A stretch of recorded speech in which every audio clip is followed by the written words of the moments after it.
The pale lady. ये बात है 1960 की। इंग्लैंड में लूसी मॉर्गन नाम की एक महिला रहती थी। वो दिखने में बहुत ही खूबसूरत थी। लूसी के माता पिता की मृत्यु हो गई थी और वो अपनी आंट मैरी के साथ रहती थी। लूसी एक बहुत ही फेमस पेंटर बनना चाहती थी। एक दिन मैरी उसके पास आती है और वो पेंटिंग कर रही होती है।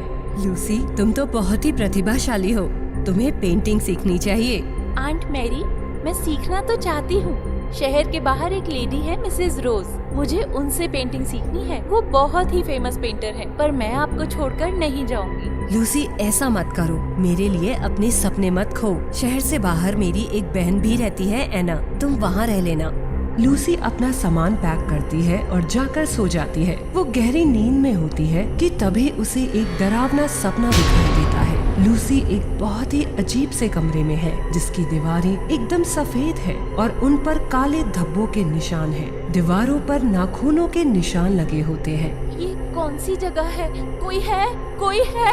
अचानक से उसके ऊपर खून की बूंदें टपकने लगती है। वो कांपते हुए ऊपर देखती है तो कोई नहीं होता। वो नीचे देखती है तो उसके पैर खून से सने होते हैं। पूरे कमरे में खून ही खून होता है। बचाओ मुझे! खून बढ़ रहा होता है और वो भागते हुए खिड़की के पास जाती है। खिड़की खोलती है तो उसे एक औरत हवा में दिखती है जो खिड़की के पास उसे देख रही है। उसका एकदम सफेद चेहरा होता है और उसके होठों पर टाके लगे होते हैं। उसकी आंखें काली होती हैं जिनमें पुतलियां नहीं होती। वो धीरे धीरे लूसी की तरफ बढ़ती है। कौन हो तुम? छोड़ दो मुझे, छोड़ दो मुझे! लूसी कमरे में बहते हुए खून में घिर जाती है। खून में लथपथ वो कांप रही होती है। वो औरत धीरे धीरे उसके करीब आती है और अपना हाथ उसकी गर्दन पर रखने ही वाली होती है कि लूसी की आंख खुलती है। लूसी नींद से जागकर डर से अपनी गर्दन छू रही होती है। नहीं, छोड़ दो मुझे, छोड़ दो मुझे! तभी मैरी भागकर उसके कमरे में आती है। क्या हुआ लूसी, बुरा सपना देखा क्या? हाँ आंटी, बहुत ही बुरा सपना था। इतनी भयानक शक्ल मैंने कभी नहीं देखी थी। घबराने की बात नहीं है, चलो आज मैं तुम्हारे पास ही सो जाती हूँ। वैसे भी कल तो तुम चली जाओगी। अगले दिन लूसी मैरी से विदा लेती है और शहर से दूर मैरी की बहन एना के पास आ जाती है। लूसी, आओ, मैं तुम्हें तुम्हारा कमरा दिखा दूं। मिसेस रोज से मैंने बात कर ली है, वो खुद तुम्हें पेंटिंग सिखाने के लिए आया करेंगी कल से। जी aunty, thank you. Anna Lucy को कमरा दिखाने ले जाती है। वो जैसे ही दरवाजा खोलती है, लूसी कमरा देखकर हैरान रह जाती है। ये बिल्कुल वैसा ही कमरा होता है जैसा उसने सपने में देखा था। वही सफेद दीवार और काले गोल गोल धब्बों के निशान और एक खिड़की। लूसी को वो औरत याद आती है और वो सहम जाती है। कैसा लगा कमरा लूसी? अच्छा है आंटी। लूसी एना को सपने के बारे में कुछ नहीं बताती, लेकिन वो उस कमरे में उस रात को मुश्किल से सो पाई। अगले दिन वो कैनवास और कलर्स टेबल पर रखकर वेट कर रही होती है कि तभी उसके दरवाजे पर नॉक होती है। हेलो मिसेस रोज, मैं आपकी बहुत बड़ी फैन हूँ। आपसे पेंटिंग सीखना मेरा सौभाग्य है। रोज अंदर आती है और दरवाजा बंद हो जाता है। लूसी कुछ समझ नहीं पाती। मुझे भी तुमसे मिलकर बहुत खुशी हुई। रोज पीछे मुड़ती है और वो भयानक औरत बन जाती है, जैसे लूसी ने सपने में देखी थी। लूसी बुरी तरह से डर जाती है। रोज की बॉडी जमीन पर गिर जाती है और बेहोश हो जाती है। पेल लेडी उसके करीब आती है और उसके खूबसूरत चेहरे को नाखूनों से खरोंच देती है। एना दरवाजा खटखटाती है और पेल लेडी गायब हो जाती है। एना दरवाजा खोलती है और देखती है कि रोज बेहोश है और उसके और लूसी के चेहरे पर खरोंचें आई हुई हैं। क्या हुआ लूसी, ये किसने किया? उसका चेहरा एकदम पेल था, भयानक चेहरा। एना शॉक हो जाती है। क्या वो पेल लेडी थी? वो फिर से आ गई है। ये पेल लेडी कौन है और ये ऐसा क्यों कर रही है? यहाँ आने से पहले वो मेरे सपने में भी आई थी। आज से 30 साल पहले इस शहर में अजीब सी घटनाएं होने लगी थी। शहर में कोई भी सुंदर लड़की सड़क से गुजरती तो उसके चेहरे पर वार हो जाता। पुलिस ने ढूंढने की बहुत कोशिश करी कि इसके पीछे कौन है। फिर कुछ महीनों बाद ये राज भी खुला। ये काम था एक औरत लिली का, जो कि दिखने में बिल्कुल भी सुंदर नहीं थी। उसकी त्वचा बहुत पेल थी। उसके होठों पर एक कट था क्योंकि उसका बचपन में एक्सीडेंट हो गया था और वह मेंटल असाइलम से भागी हुई मरीज थी। उसने बताया कि उसका अपने चेहरे की वजह से बहुत मजाक उड़ता था, इसलिए उसने खूबसूरत औरतों को जख्मी किया। जब पुलिस उसे जेल ले जा रही थी, लोगों ने उसे पत्थर मार मार कर मार डाला। कहते हैं उसकी आत्मा आज भी खूबसूरत लड़कियों पर हमला करती है और उन्हें मार देती है। लूसी, तुम यहाँ से चली जाओ वरना वो तुम्हें भी मार डालेगी। रोज को भी होश आ जाता है और वो भी पेल लेडी के बारे में सुनकर हैरान रह जाती है। मैडम, आप भी चली जाओ। नहीं है ना, हम सब मिलकर इसका सामना करेंगे। उसे हमारी सुंदरता से जलन है ना, हम उसे इसी जाल में फंसा कर हराएंगे। ऐना, मैं चाहती हूँ कि तुम फादर से होली वाटर लेकर आओ। मुझे पता है उस पेल लेडी को कैसे खत्म करना है। लूसी और ऐना हामी भरती हैं। उसी शाम लूसी बड़ी सुंदर सी ड्रेस पहनती है और बहुत अच्छा मेकअप करती है और अपने आप को शीशे में देखती है। लूसी, तुम बहुत सुंदर दिख रही हो। लिली हम दोनों को देखती तो जल ही जाती। पेल लेडी उनकी सुंदरता को खिड़की से देखकर गुस्सा हो रही होती है। वो इतने गुस्से में होती है कि घर के सारे शीशे टूट जाते हैं और वो उन दोनों के सामने आ जाती है। करीब आकर अपने खुले बालों को उसके ऊपर झटकाती है। लूसी का चेहरा हल्का हल्का जलने लगता है। वो दर्द से चीखने लगती है। पेल लेडी अपने नाखूनों से लूसी के बदन पर खरोंचती है। लूसी से दर्द बर्दाश्त नहीं हो रहा होता। वो भागने की कोशिश करती है, लेकिन पेल लेडी उसके बाल पकड़कर उसे धक्का देती है। उसके हाथ लंबे होने लगते हैं और वो उसे गर्दन से पकड़कर उठा लेती है। मैं तुम्हारी सुंदरता को बर्बाद कर दूंगी। लूसी दर्द से चिल्ला रही होती है कि तभी रोज मंत्र उच्चारण करने लगती है। पेल लेडी के कानों में दर्द होने लगता है और वो चीखने लगती है। तेरी इतनी हिम्मत! वो अपना और शक्तिशाली रूप बना लेती है और रोज को धक्का देती है। रोज मंत्र पढ़ना बंद नहीं करती।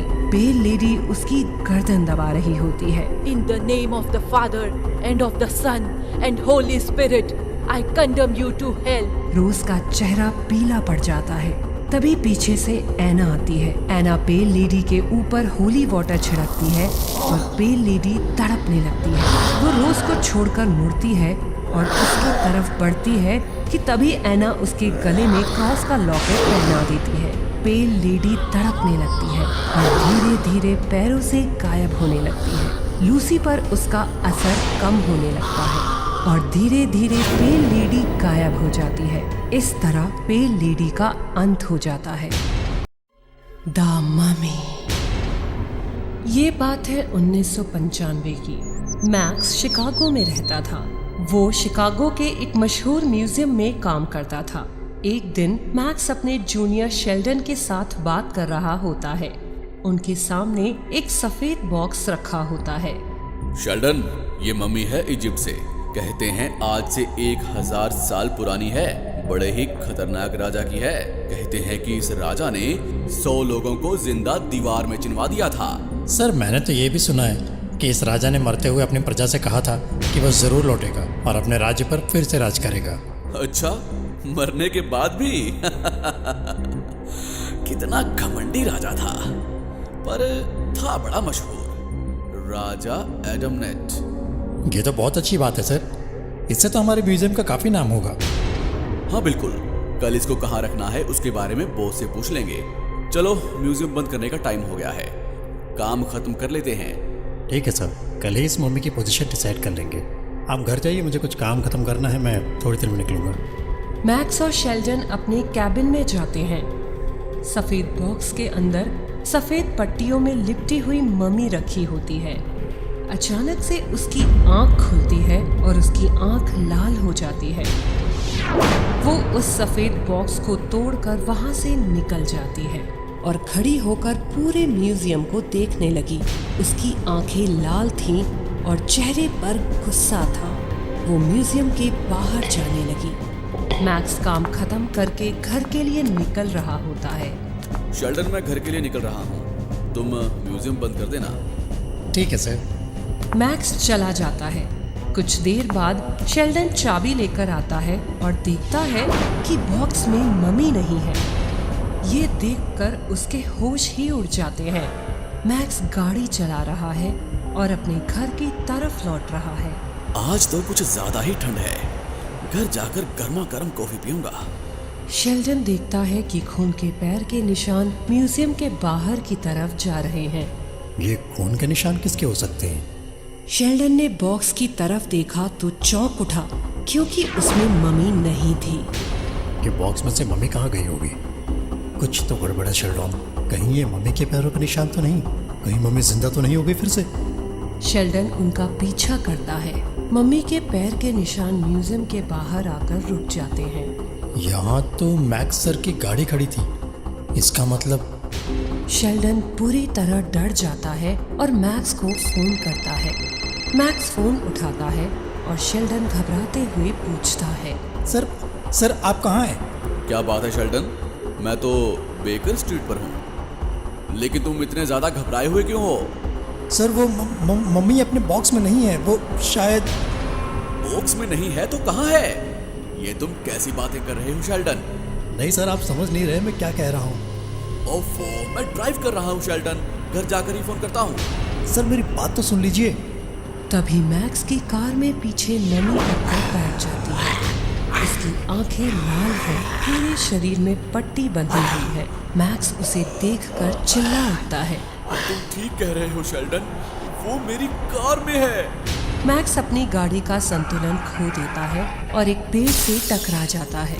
सर मैं अभी वहाँ आ रहा हूँ। शेल्डन म्यूजियम को ताला लगाकर भागता है कि तभी उसे कुछ याद आता है। वो ताला खोलता है, अपने कैबिन में जाता है और एक कैन में रखा नमक उठाता है और भागता है। मैक्स बुरी तरह से जख्मी है, उसके सर से खून बह रहा होता है। वो धीरे से उठता है और घबराकर पीछे देखता है तो वहाँ कोई नहीं होता है। वो दरवाजा खोलता है और लंगड़ा लंगड़ा कर भागने लगता है। तभी उसके सामने मम्मी आ जाती है। मैक्स बुरी तरह से डर जाता है। वो एक लकड़ी उठाता है और मम्मी के शरीर पर मारता है। मम्मी को कुछ भी नहीं होता और वो लकड़ी टूट जाती है। मम्मी अपने शरीर पर लगी पट्टी को धीरे धीरे खोल रही है और वो भागते हुए मैक्स के पैर में जाकर बांध रही है। बचाओ मुझे, छोड़ो छोड़ो छोड़ो मुझे, जाने दो, छोड़ो मुझे, छोड़ो मुझे। मैक्स भागता हुआ लड़खड़ाकर गिर जाता है। वो अपनी जान की भीख मांगने लगता है। नहीं, मुझे जाने दो, मुझे छोड़ दो, मुझे जाने दो। मैंने कहा था ना कि मैं लौटूंगा और किसी को नहीं छोड़ूंगा, किसी को भी नहीं।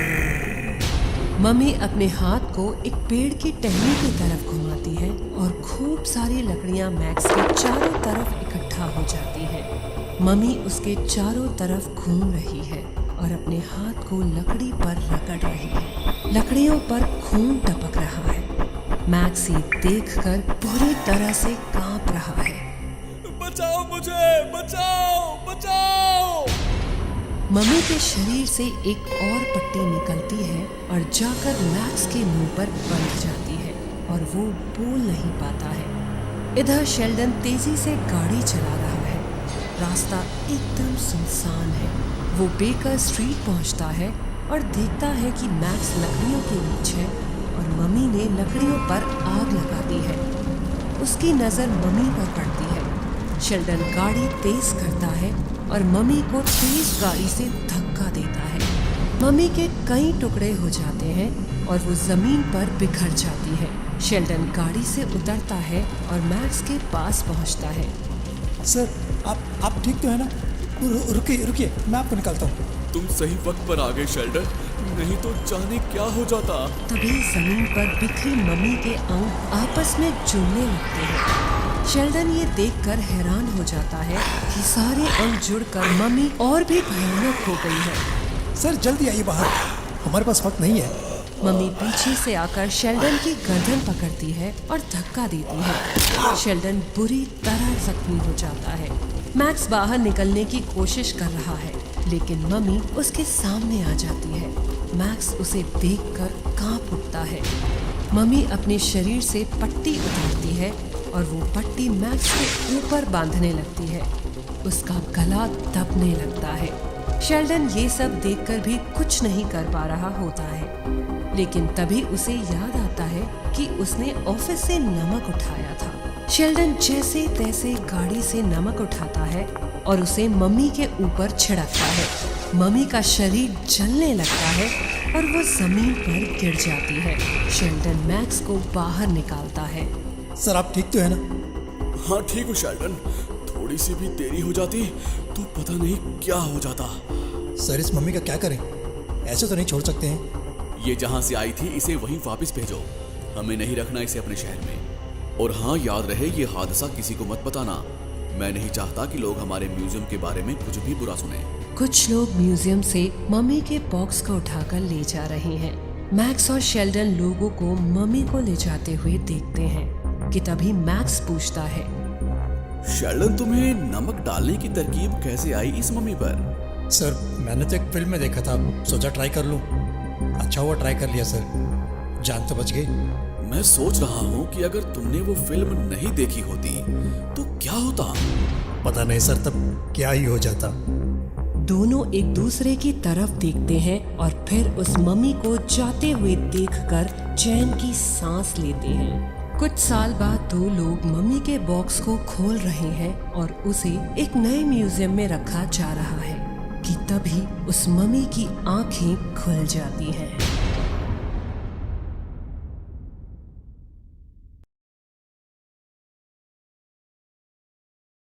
पिछले एपिसोड में आपने देखा कि राजस्थान के रहने वाले सुमेर सिंह और जय सिंह में बहुत दोस्ती थी।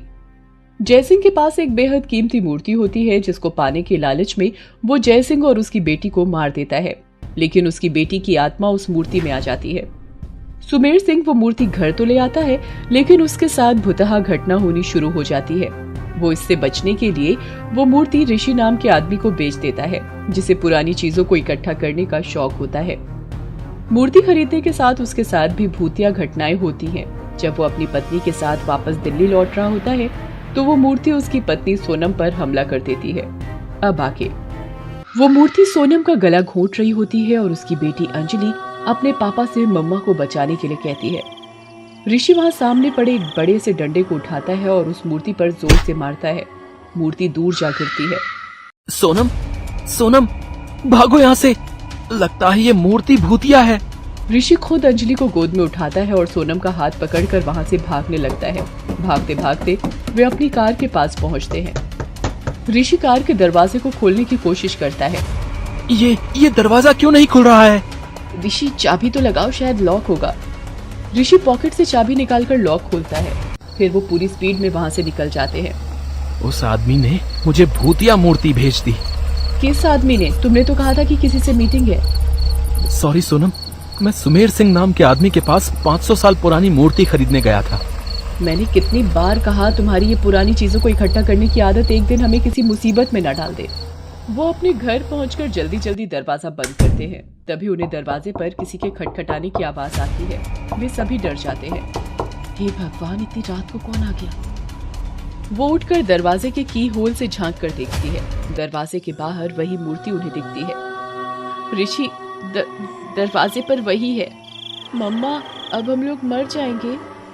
नहीं बेटा, कोई नहीं मरेगा, आपके पापा है ना। वो ये बातें कर ही रहे होते हैं कि वो मूर्ति दरवाजा तोड़कर अंदर आ जाती है। सभी डर जाते हैं। अंजलि तो फूट फूट कर रोने लगती है। पापा, पापा मुझे बचा लो पापा। उन लोगों को कुछ समझ नहीं आ रहा था कि वो क्या करे। तभी मूर्ति से आवाज आने लगती है। मुझे जहाँ से लाया वहाँ छोड़ दो। मेरी तुम लोगों से कोई दुश्मनी नहीं। मुझे सुमेर सिंह के पास छोड़ दो, नहीं तो मैं सब बर्बाद कर दूंगी। पापा, इसे छोड़ आओ ना। ये जहाँ बोलती है वहाँ छोड़ आओ ना इसे। मुझे इसे देखकर बहुत डर लग रहा है। प्लीज पापा, इसे छोड़ आओ ना। हाँ बेटा, पापा इसे वहीं छोड़ कर आएंगे इसे। ऋषि उस मूर्ति को उठाकर अपनी कार में रखकर राजस्थान निकलने की तैयारी कर ही रहा होता है कि पीछे से सोनम और अंजलि भी आ जाते हैं और साथ जाने की जिद करते हैं। ऋषि उन्हें भी साथ लेकर सुमेर सिंह के घर पहुंचता है। वहां पहुंचकर वो घर का दरवाजा खटखटाता है। एक आदमी घर के अंदर से बाहर निकलता है।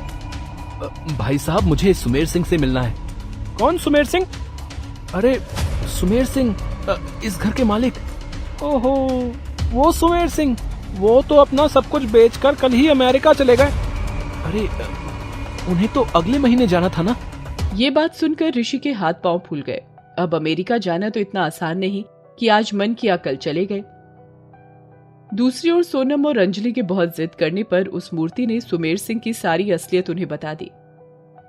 अब तो वो भी चाहते थे कि मूर्ति किसी भी तरह सुमेर सिंह के पास पहुंच जाए। उन्होंने किसी तरह सुमेर सिंह के अमेरिका वाले घर का पता लगाया और मूर्ति को उनके पते पर कुरियर कर दिया। इंडिया से मेरे लिए किसने कुरियर भेजा है? वो पैकेट को खोल ही रहा होता है कि उसके मोबाइल की घंटी बजती है। वो पैकेट को साइड में रखकर फोन पर बात करने लगता है। अरे थैंक यू जी, थैंक यू।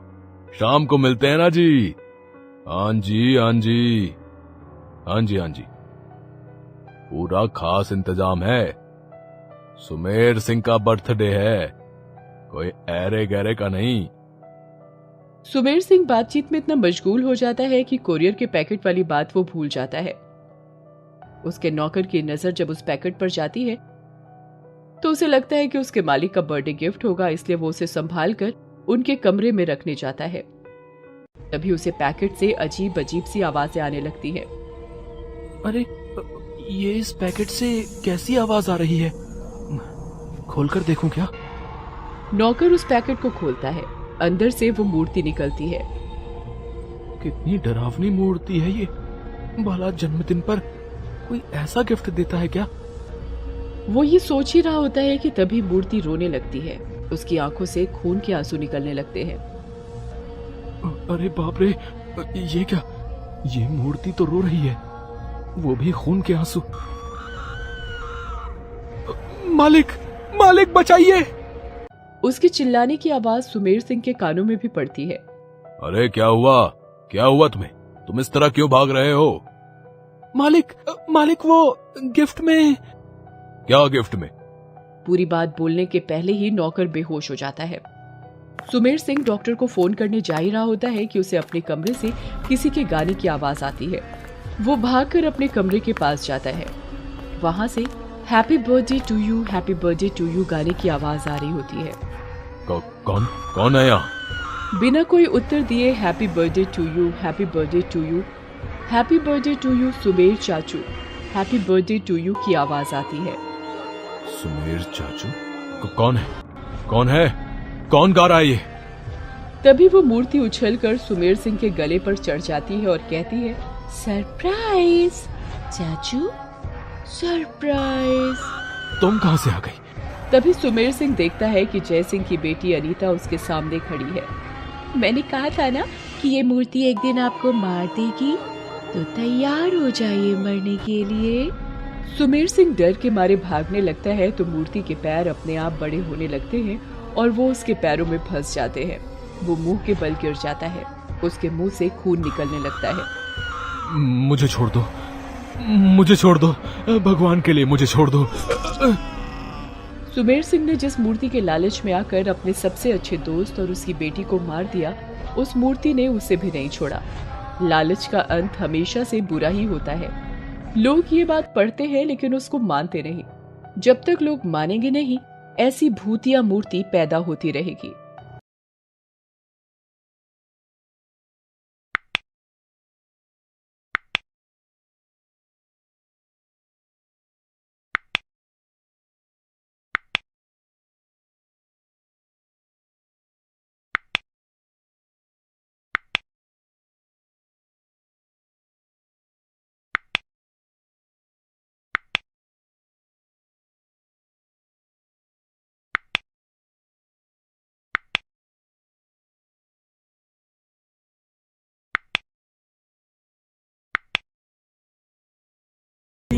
कहीं बाहर घूम कर आते हैं। This afternoon is so boring. हाँ भैया, प्लीज चलो। नो यार, मुझे नहीं जाना, मेरा मन नहीं है, तुम दोनों जाओ। जैक भैया, जोली भी आ रही है मिलने। सुबह बात हुई थी मेरी उनसे, पर कोई नहीं, आपको नहीं जाना तो कोई बात नहीं। क्या जूली भी आ रही है? फिर तो मैं भी चलूंगा। हैरी और केविन एक दूसरे को देखकर हंसते हैं। वे तीनों जूली से मिलने जाते हैं। जूली उनके बचपन की दोस्त होती है और जैक और जूली एक दूसरे को बहुत पसंद करते हैं। हाय जूली, कैसी हो? अच्छी हूँ, तुम बताओ। वे सब बातें कर रहे होते हैं और पूरा गांव घूम रहे होते हैं। जंगल के कुछ करीब आकर एक कब्रिस्तान होता है और जैक की नजर एक पुराने घर पर पड़ती है जो कि बहुत पुराना होता है। जूली, कल वहाँ मुझे इस घर में शाम को मिलना। यहाँ कोई नहीं आता। जूली मुस्कुराकर हाँ कर देती है। अगली शाम को जैक और जूली उसी घर में जाते हैं और एक दूसरे के साथ समय बिताते हैं। यहाँ हमें कोई डिस्टर्ब नहीं करेगा। हम जी भर के बातें कर सकते हैं। तुम्हें पता है इस घर के बारे में? ये एक ड्रैकुला का घर है। आज से 100 साल पहले इस गांव में चमगादड़ों का आतंक बढ़ गया था। जहाँ देखो वहाँ चमगादड़ उड़ते रहते और आए दिन किसी न किसी को खरोंच कर घायल करते रहते।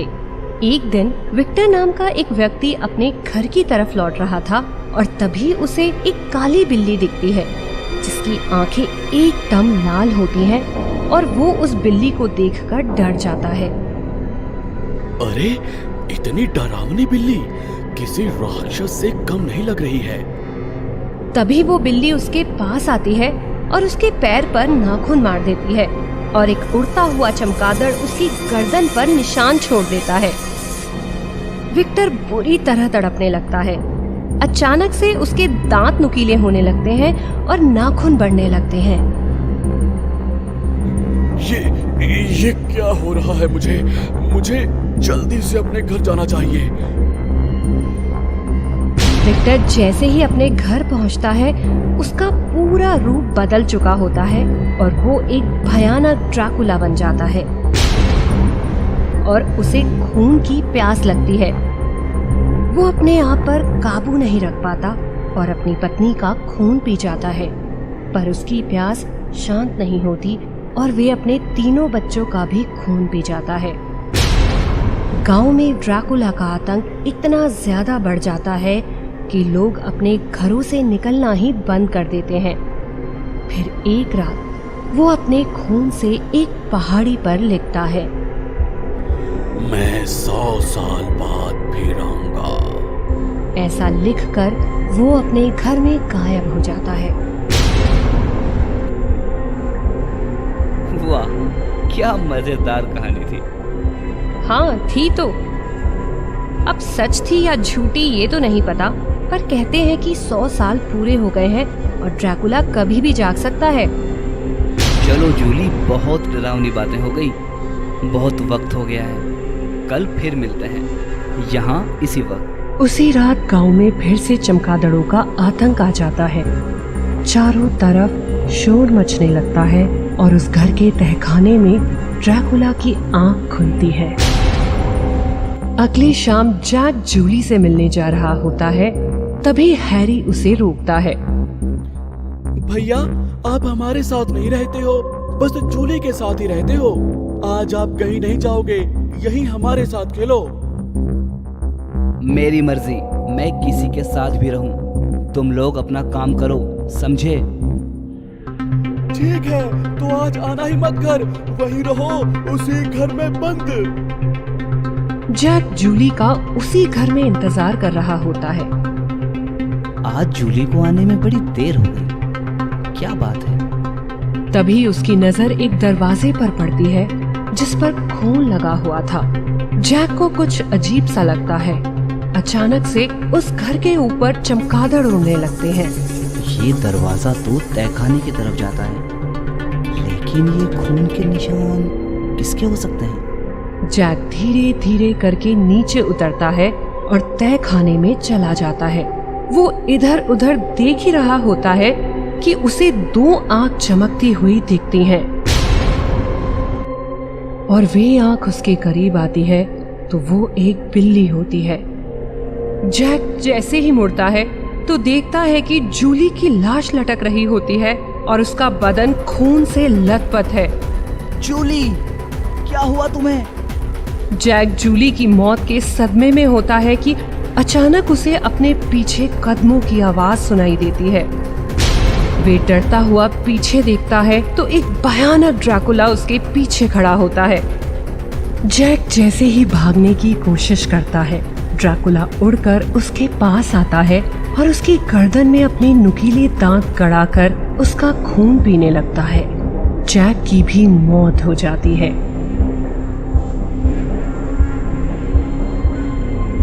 जैक की माँ जेनी उसका इंतजार कर रही होती है और घबरा रही होती है। हैरी, केविन कहाँ है? तुम्हारा भाई, तुम्हें कुछ पता है क्या? कितना वक्त हो गया है? मम्मी, भैया रोज जूली से मिलने जाते थे, शायद उन्हीं के साथ होंगे। तभी पूरे गांव में तूफान आने लगता है और चमगादड़ चारों तरफ फड़फड़ाने लगते हैं। जैक की नानी ये सब देखकर डर जाती है। लगता है ड्रैकुला वापस आ गया है। उसने कहा था कि वो वापस आएगा और वो आ गया। अब वो किसी को नहीं छोड़ेगा, सबका खून पी जाएगा। क्या? कैसी बात कर रही हो मम्मी? अभी 100 साल नहीं हुए हैं, अभी तो। जैक की माँ अचानक से चुप हो जाती है और कैलेंडर देखती है तो विक्टर की घटना को पूरे 100 साल हो गए होते हैं। जैक कहाँ होगा? अभी तक घर नहीं आया। मैंने ही उनसे कहा था कि घर मत आना, मैं बहुत बुरा भाई हूँ। वो दोनों जंगल के पास पुराने घर में रोज मिलते थे। क्या? वो घर तो विक्टर का था। सभी लोग घबरा जाते हैं और गांव में ड्रैकुला का आतंक फिर से छा जाता है। हैरी को लगता है कि उसका भाई जैक उसकी वजह से घर नहीं आया। हैरी अपने भाई जैक को ढूंढने उसी घर के पास चला जाता है। जैक भैया, आई एम सॉरी, मैंने जो भी कहा, आप घर चलिए प्लीज भैया, आप कहाँ हैं? तभी एक चमगादड़ की आंख से लाइट निकलती है और तय खाने में ड्रैकुला के सामने हैरी की तस्वीर आ जाती है। ड्रैकुला उस हैरी को देखकर उसका खून पीने की राह देखने लगता है। वो चमगादड़ों को अपने वश में करता है और सारे चमगादड़ उड़ते हुए हैरी के पीछे आ जाते हैं। हैरी उनसे बचने के लिए भागता है और उस घर में घुस जाता है और सीधा तय खाने में चला जाता है। उसे अपने चारों तरफ खून दिखाई दे रहा होता है। उसकी धड़कनें तेज हो जाती हैं और वो हाँफने लगता है। तभी उसे जूली और जैक की लाश दिखाई देती है। भैया, भैया!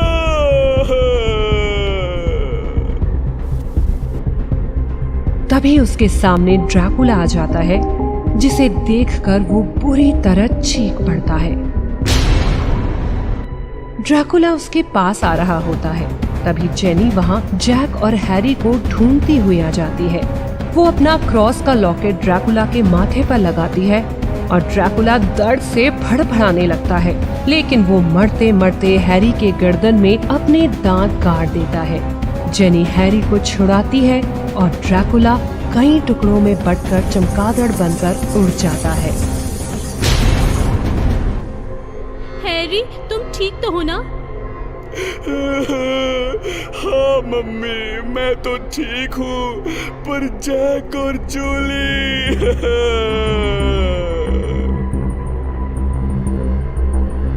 जेनी और हैरी दोनों बच्चों के गम में रोने लगते हैं। अगले दिन हैरी बेड पर आराम कर रहा होता है। तभी उसे अजीब सा लगने लगता है। उसकी अचानक से आंख खुलती है तो वो अपने आप को शीशे में देखता है। हैरी के दांत नुकीले होने लगते हैं। तभी उसका छोटा भाई केविन वहाँ आता है तो हैरी को उसे देखकर खून पीने की तलब लगती है और वो उस पर झपट्टा मारकर उसका खून पी जाता है और खिड़की से कूदकर वापस उसी घर में चला जाता है। और एक बार फिर एक नए ड्रैकुला का आतंक सिएटल गांव में हो जाता है।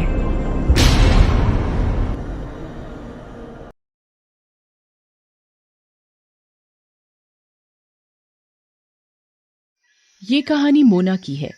मोना एक बड़े घने जंगल के पास कॉटेज में रहती है। मोना बचपन से ही पहले अपने परिवार के साथ और फिर उनकी मृत्यु के बाद अब अकेले वहां रहती है, जिस वजह से उसे किसी भी जंगली जानवर या रात की डरावनी आवाजों से डर नहीं लगता है। एक दिन मोना अपना खाना इकट्ठा करने के लिए जंगल में जाती है। पिछली रात की आंधी ने सारे फल खराब कर दिए और जंगल भी उथल पुथल हो गया। अब तो यहाँ फल और नदी में मछली कुछ भी ढूंढना बहुत मुश्किल होगा। अपने आप से ये सब बोलते हुए मोना बहुत देर तक खाने की तलाश करते हुए जंगल में एक जगह से दूसरी जगह घूमती रहती है, जिसके बाद उसे बहुत ढूंढने पर वहां एक आम का पेड़ मिलता है, जिस पर अभी भी कुछ आम लटके हुए होते हैं।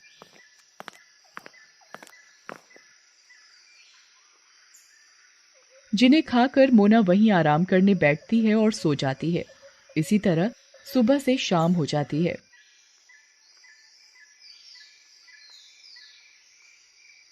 अरे, सूरज ढल गया। अभी तो मुझे रात और सुबह के लिए भी खाना इकट्ठा करना था। खाना इकट्ठा करने की कोशिश करते हुए मोना जंगल में इधर उधर घूमने लगती है। कुछ देर तक खाना इकट्ठा करने की असफल कोशिशें करने के बाद वो थक कर एक जगह रुक जाती है और तभी वहां उसे किसी की आहट सुनाई देती है, जिसे सुनकर मोना अपने आसपास देखने लगती है। कौन है? कौन है यहाँ? सामने आओ। मोना के बार बार पूछने पर भी दूसरी तरफ से कोई जवाब नहीं आता, लेकिन फिर भी मोना को पूरे वक्त वहां किसी के मौजूद होने का एहसास होता रहता है, जिस वजह से वो उसे ढूंढने के लिए चारों तरफ घूमने लगती है। आज से पहले तो यहाँ ऐसा कुछ नहीं हुआ। पक्का ये कोई शिकारी है जो पकड़े जाने के डर से सामने नहीं आ रहा। कौन है? सामने आओ। मोना के ऐसा बोलते ही एक लंबा हाथ वहां आता है और अचानक से उसे खींचते हुए अपनी तरफ ले जाता है। जैसे ही मोना उस हाथ के साथ रुकती है, वहां उसे डरावनी एक आंख वाली भूतनी दिखाई देती है। भूतनी मोना को डराने की बहुत कोशिश करती है, लेकिन मोना उससे बिल्कुल भी नहीं डरती। क्या तुम्हें मेरा चेहरा देखकर डर नहीं लगता? इसमें डरने जैसा क्या है?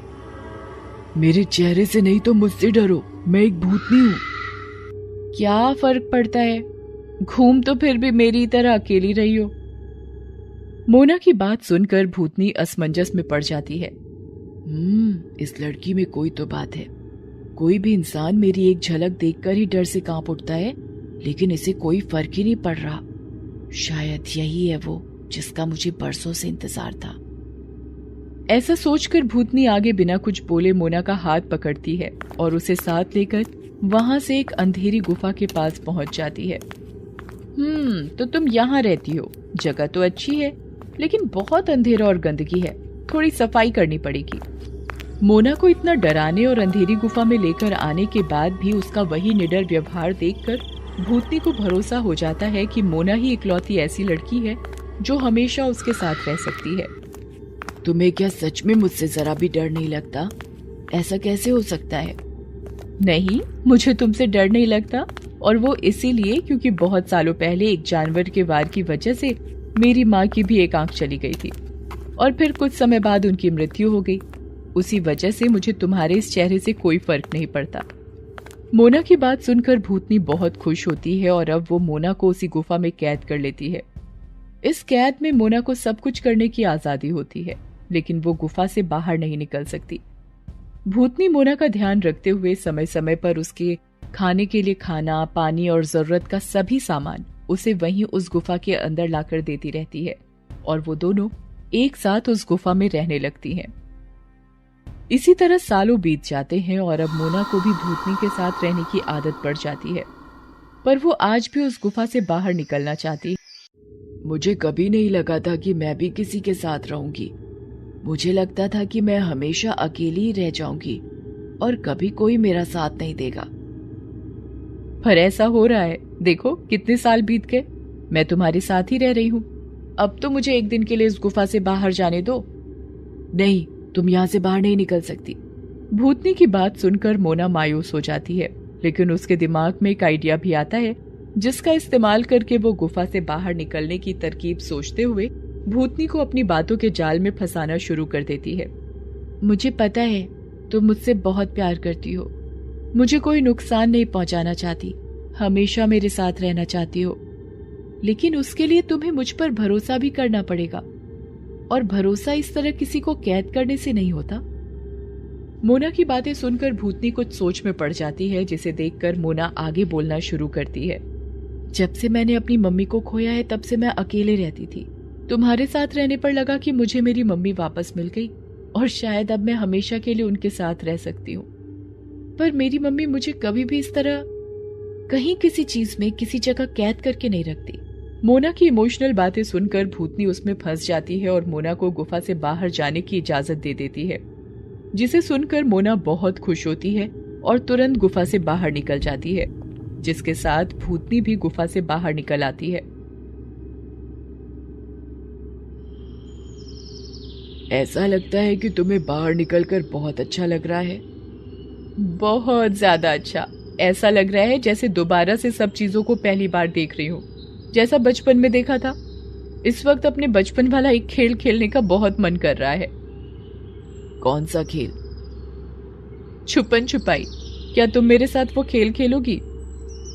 मोना की बात मानकर भूतनी खेलने के लिए तैयार हो जाती है और वो दोनों छुपन छुपाई का खेल खेलने लगते हैं, जिसके कुछ देर बाद जब मोना के छुपने की बारी आती है तो वो भूतनी की आंखें बंद करते हुए वहां से गायब हो जाती है।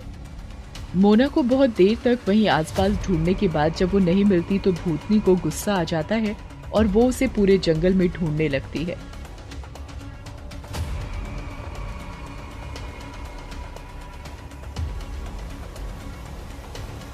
तुमने मेरे साथ धोखा किया, मुझसे झूठ बोला और मुझे वहां अकेले छोड़कर अपने घर गई। मेरी इंसान और भूत दोनों लाइफ में तुम पहली ऐसी लड़की हो जो मुझसे डरी नहीं, दूर नहीं भागी और मेरे साथ रहने के लिए तैयार भी हो गई। मुझे तुम्हारे साथ रहना अच्छा लगता है, पर तुम मुझे धोखा देकर झूठ बोलकर यहाँ भाग आई। मैंने तुमसे कोई झूठ नहीं बोला। नहीं, अब मैं कुछ नहीं सुनूंगी। कुछ भी हो जाए, किसी भी तरह तुम्हें हमेशा मेरे साथ ही रहना होगा।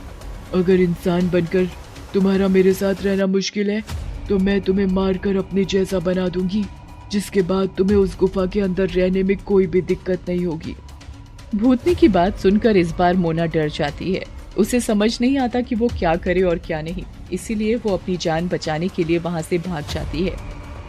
बहुत देर तक उन दोनों के बीच यही पकड़ा पकड़ी का खेल चलने के बाद भूतनी अपनी शक्तियों का इस्तेमाल करते हुए मोना को पकड़ लेती है। कितना भी भाग लो, अब तुम मुझसे नहीं बच सकती। तुम्हें मेरे साथ रहने के लिए मेरे जैसा बनना ही पड़ेगा, उसके लिए मरना जरूरी है। ऐसा बोलकर भूतनी मोना को मारने के लिए आगे बढ़ती है। तभी मोना रोना शुरू कर देती है, जिसे देखकर भूतनी रुक जाती है। मुझे माफ कर दो। हाँ, मैंने पहले वहां से भागने की कोशिश की, लेकिन मैं तुमसे नहीं, उस गुफा से दूर भागना चाहती थी। मैंने तुमसे जो भी बोला वो सब सच है। मुझे सच में तुम्हारे साथ रहना बहुत अच्छा लगता है, पर उस गुफा से परेशान होकर मैं वहां से भाग गई। मैं अलग नहीं होना चाहती, बस मुझे उस गुफा में कैद भी नहीं रहना। मोना की बातें सुनकर भूतनी को अपनी गलती का एहसास होता है। उसे समझ में आता है कि वो मोना को गुफा में कैद करके अपने साथ तो रख सकती है, लेकिन अपने पास नहीं। इसलिए इसके बाद भूतनी मोना को कभी दोबारा कैद नहीं करने का वादा करती है और वो दोनों अपने अपने घरों में रहकर भी मिलकर एक साथ रहने लगती हैं। The vampire. ये बात है 1965 की। मैक्सिको में टॉमस नाम का एक व्यक्ति अपनी पत्नी बेला के साथ रहता था। टॉमस की शादी कुछ ही दिनों पहले हुई थी। वो और उसकी पत्नी अक्सर बाहर घूमने जाया करते थे। एक रात बेला और टॉमस कार से घर की तरफ लौट रहे थे। अंधेरी रात में अचानक से एक आदमी उनकी कार को जाते हुए देखता है। उसकी आंखें लाल होती हैं। चांदनी रात में टॉमस गुनगुनाता हुआ गाड़ी चला रहा होता है, लेकिन बेला तंग होकर उसे डांटती है। कितना घना जंगल पड़ता है रास्ते में टॉमस। मैंने कितनी बार कहा है कि इस रास्ते से मत जाया करो। अरे डियर, ये शॉर्टकट है, यहाँ से जल्दी घर पहुँच जाते हैं। प्लीज ऐसे शॉर्टकट से मत चला करो टॉमस। कितनी बार तुम्हें समझाया है लेकिन तुम सुनते ही नहीं हो। अच्छा बाबा सॉरी, अगली बार हम रोड के रास्ते से ही जाएंगे, चाहे कितना भी लेट हो रहे हो। ठीक है, और अभी जितना जल्दी हो सके यहाँ से चलो। टॉमस गाड़ी चला रहा होता है कि तभी उसके सामने एक आदमी खड़ा हुआ दिखता है। वो आदमी गाड़ी रोकने का इशारा कर रहा होता है। अरे ये आदमी क्यों खड़ा है? रोक कर देखता हूँ। क्या जरूरत है? इतनी रात में गाड़ी रोकना सेफ नहीं होगा। क्या पता किसी को मदद की जरूरत हो। क्या जरूरत है टॉमस? इतनी रात हो चुकी है, ऐसे गाड़ी नहीं रोकनी चाहिए। अरे घबराओ मत बेला, मैं हूं ना, कुछ नहीं होगा, रिलैक्स। एक बार बात सुन तो लेते हैं ना। टॉमस गाड़ी रोकता है। वो शीशा नीचे करता है तो एक बड़ा सुंदर नौजवान सामने खड़ा होता है। वो शक्ल से बहुत ही भोला लग रहा होता है। क्या बात है, इतनी रात में यहाँ क्या कर रहे हो? मेरा नाम नोआ है, पास वाले गांव से आया हूँ, लेकिन अभी रास्ता भटक गया हूँ और कुछ नहीं पता कि कहाँ जाना है। एड्रेस लिखा हुआ है लेकिन वो भी खो गया है। आप अगर मुझे लिफ्ट देकर किसी होटल पर छोड़ देंगे तो बड़ी मेहरबानी होगी। टॉमस बेला की तरफ देखता है। बेला बिना कोई भाव लाए सिर हिला देती है।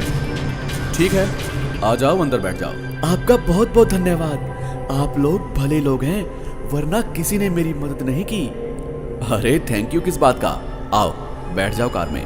टॉमस गाड़ी चला रहा है और फ्रंट मिरर से नोआ को भी देख रहा है।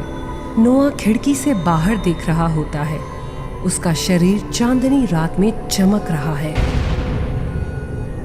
मेरा नाम थॉमस है नोआ, और ये मेरी पत्नी बेला। नोआ मुस्कुराता है और बेला टॉमस को गुस्से से देखती है। टॉमस फिर से बात शुरू करता है। तो नोआ, तुम्हारा शहर कैसे आना हुआ? जी, मैं एक फेमस पैरानॉर्मल एक्टिविस्ट हैं, मिस्टर पीटर हैंडमैन। उनसे मिलने आया हूँ। मैं उन्हें असिस्ट करने वाला हूँ। एक बहुत ही बड़ी मुसीबत आ गई है इस शहर में। तुम मिस्टर पीटर को असिस्ट करने वाले हो? क्या बात कर रहे हो? वो तो मेरे बहुत अच्छे दोस्त हैं। ये तो बड़ी ही अच्छी बात है। ये बात तो तुमने बिल्कुल ठीक कही। आपसे जल्द ही मुलाकात करूंगा अच्छे से। तुम्हें फिर आज किसी होटल में नहीं, मेरे घर रुकना होगा। पीटर के घर में कल तुम्हें ड्रॉप कर दूंगा। आप लोग सच में बहुत अच्छे हैं, थैंक यू। बेला अब नॉर्मल हो जाती है और नोआ से बात शुरू करती है। नोआ, किस मुसीबत की बात कर रहे थे तुम अभी? जी, अभी तो पीटर सर ने मुझे लेटर लिखा था कि इस शहर में एक वैम्पायर जा गया है, लोगों का खून पी रहा है, बस उसे ही काबू में करना है। उसी के लिए मुझे पीटर सर ने गांव से बुलाया है। क्या बात कर रहे हो? एक वैम्पायर? क्या सच में वैम्पायर्स होते हैं? जी हाँ, होते हैं बेला जी। अच्छा, तो हमें भी बताओ जरा इन वैम्पायर्स के बारे में। मैंने इन वैम्पायर्स के बारे में बहुत पढ़ा है। ये वैम्पायर बहुत पुरानी प्रजाति है। इनकी उम्र बहुत लंबी होती है। ये किसी का भी रूप ले लेते हैं। जब इनकी उम्र खत्म होने में कम ही समय बचता है तो ये जानवरों को छोड़कर इंसानों का खून पीने लगते हैं, जिनसे इनकी उम्र बढ़ती है। ये किसी के भी दिमाग में अंदर जाकर कुछ भी पता कर सकते हैं। बड़ी ही खतरनाक प्रजाति है वैम्पायर की। टॉमस गाड़ी रोकता है। चलो भाई, घर आ गया। बहुत हुई ये भूतिया बातें। बेला, सबके लिए गर्मा गर्म कॉफी हो जाए। हाँ हाँ जरूर, पहले घर के अंदर तो चलिए। नोआ घर की तरफ देख रहा था और उस घर की महक को सूंघने लगा। उसकी आंखें बंद थी। टॉमस ने उसे ऐसा करते देखा और उसके कंधे पर हाथ रखा और उसकी तरफ देखने लगा। नोआ की आंखें खुल गईं। शर्माओ मत नोआ, इसे अपना ही घर समझो। चलो अंदर चलें। हाँ थॉमस, चलिए अंदर चलते हैं। बेला, नोआ और टॉमस हॉल में बैठे हैं और कॉफी पी रहे हैं। टॉमस देखता है कि नोआ कॉफी नहीं पी रहा है। नोआ, तुम कॉफी क्यों नहीं पी रहे? मुझे कॉफी पसंद नहीं है। ओह, तो क्या पसंद है वो बता दो, बेला बना देगी। नोआ फिर से बेरुखी से कहता है, कहा ना मुझे कुछ नहीं पसंद। टॉमस और बेला एक दूसरे को देखकर मुंह बनाते हैं। तभी उनके घर में एक बहुत बड़ा चमगादड़ आ जाता है और ऊपर चारों तरफ घूमने लगता है। ओफो, ये कहाँ से आ गया? टॉमस, कुछ करो। उस चमगादड़ की आंखें लाल हो जाती हैं और वो टॉमस के सामने आता है और उसके चेहरे पर वार करता है। अरे आप ठीक तो हैं? टॉमस के चेहरे और हाथों पर निशान पड़ जाते हैं और उसके शरीर से खून बहने लगता है। नोआ को उस खून को देखकर अजीब सा होने लगता है। नोआ, उस ड्रॉर में फर्स्ट एड बॉक्स रखा है, लेकर आओ जल्दी। बेला नोआ की तरफ देखती है तो वहाँ नोआ नहीं होता। नोआ, कहाँ हो तुम? बिल्कुल तुम्हारे पीछे। बेला पीछे देखती है तो नोआ खड़ा होता है और उसकी आंखें लाल हो चुकी होती हैं। उसके कपड़े भी काले रंग के हो जाते हैं। उसके दांत नुकीले हो जाते हैं। बेला के नोआ को देखकर होश ही उड़ जाते हैं। कितने दिनों का प्यासा हूँ, आज तुम दोनों का खून पीऊंगा और मेरी उम्र 10 साल तक और बढ़ जाएगी। टॉमस को गुस्सा आता है और वो नोआ को धक्का देने वाला होता है, लेकिन नोआ हवा में उड़ जाता है। उनके सारे घर में छोटे छोटे चमगादड़ आ जाते हैं और नोआ के चक्कर लगाने लगते हैं। बेला, भागो यहाँ से! नहीं, मैं आपको छोड़कर नहीं जाऊंगी। आप बहुत जख्मी हो। नोआ बेला के पीछे आता है और उसे पकड़ लेता है। सारे चमगादड़ टॉमस को उसकी दोनों बाहों से पकड़कर ऊपर उठा लेते हैं ताकि वो कुछ ना कर पाए। नहीं, मुझे छोड़ दो नोआ, प्लीज मुझे छोड़ दो। हमने तो तुम्हारी मदद की थी, प्लीज हमें छोड़ दो। नोआ बेला की गर्दन पर अपने नुकीले दांतों से वार करता है और उसका खून पीने लगता है। बेला बेहोश होकर गिर जाती है और उसकी मौत हो जाती है। बेला, बेला, तेरी पत्नी तो गई, अब तेरी बारी है। नोआ उड़कर टॉमस के गले पर वार करता है और टॉमस की तड़प तड़प कर मौत हो जाती है। नोआ चमगादड़ों के साथ खिड़की के रास्ते उड़ता हुआ घर से बाहर आ जाता है। बेला और टॉमस की आंख खुलती है और अब वो भी वैम्पायर्स बन चुके होते हैं। उनकी आंखें लाल और दांत नुकीले होते जाते हैं। वो एक दूसरे की तरफ देखते हैं और मुस्कुराते हैं और वो घर से बाहर निकलकर भेष बदलते हैं और अपने अपने शिकार पर निकल पड़ते हैं। The werewolves. ये बात है 1945 की बॉस्टन शहर की।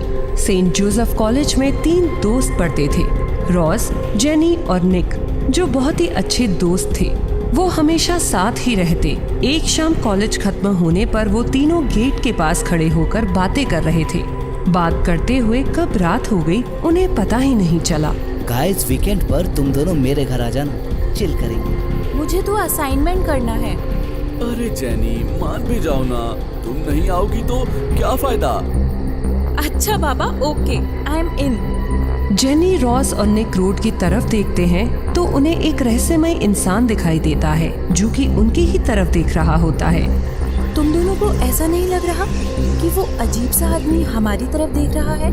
सही कह रही हो, रुको, इसे मैं अभी बताता हूँ। निक उस आदमी के पीछे पीछे भागता है और वो इंसान बड़ी ही तेजी से जंगल की ओर भागने लगता है। ओह, मुझे अपनी स्पीड दिखा रहा है, इसे तो मैं नहीं छोड़ूंगा। निक भी जंगल में उसके पीछे भागने लगता है। निक भागते भागते जंगल के काफी अंदर आ चुका होता है। वो अपने आसपास देखता है तो उसे कोई भी नहीं दिखाई देता। रात हो गई होती है और पूर्णिमा की रात होती है।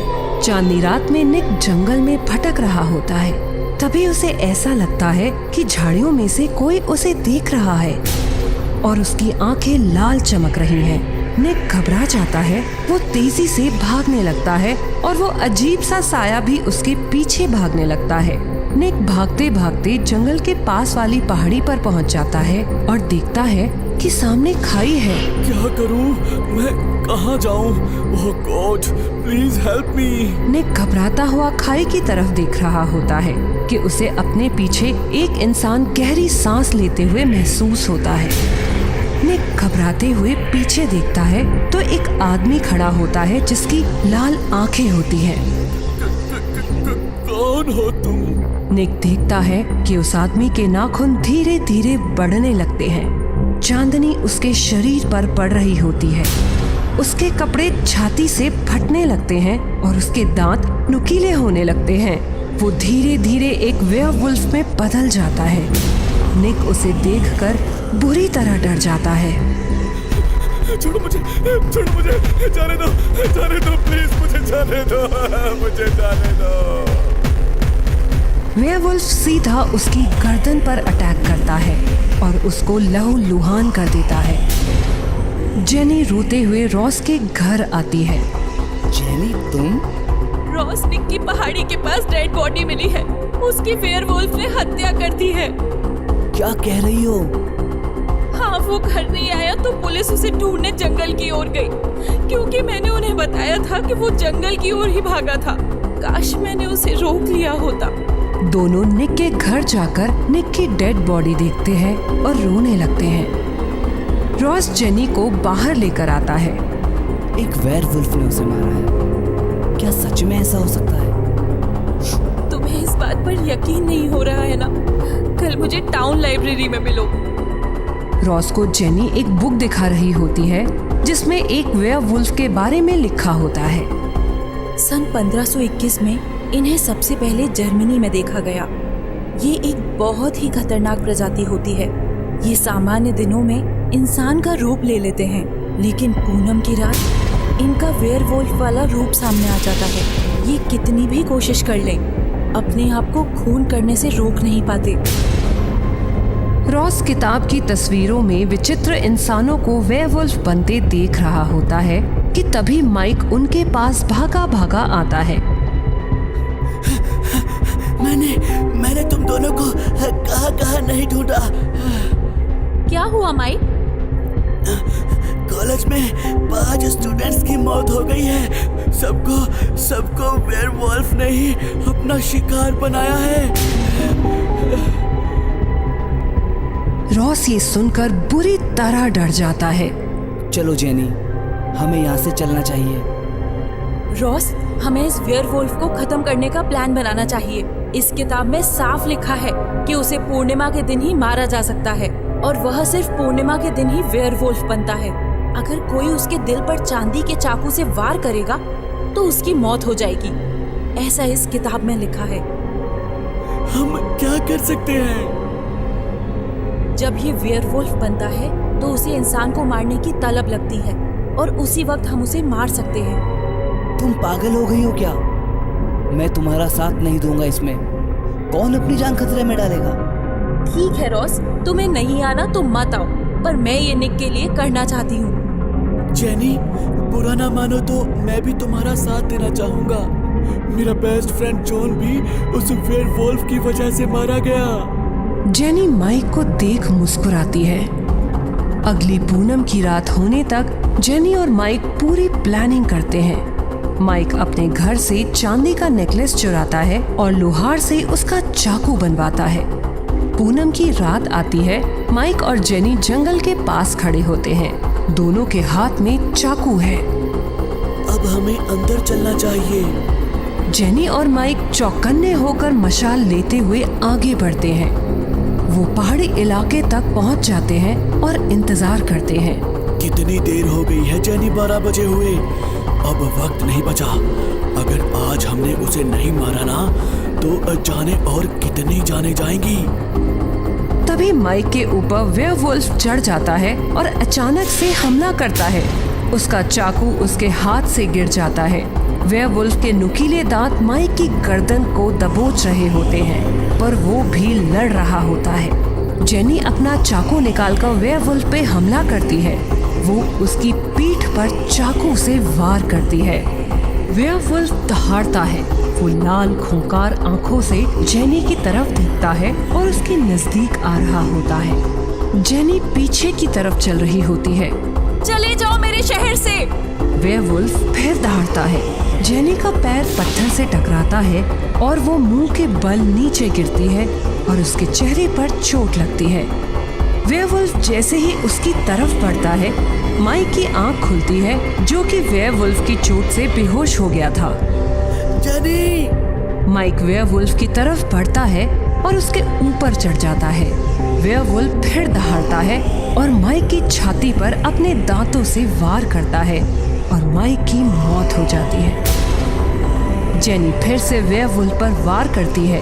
वो दोनों चाकू उठाती है और एक से उसकी पीठ पर वार करती है और दूसरे चाकू से उसके दिल के पास वार करती है। वेयरवुल्फ दर्द से चीखता है और हवा में साए की तरफ गायब हो जाता है।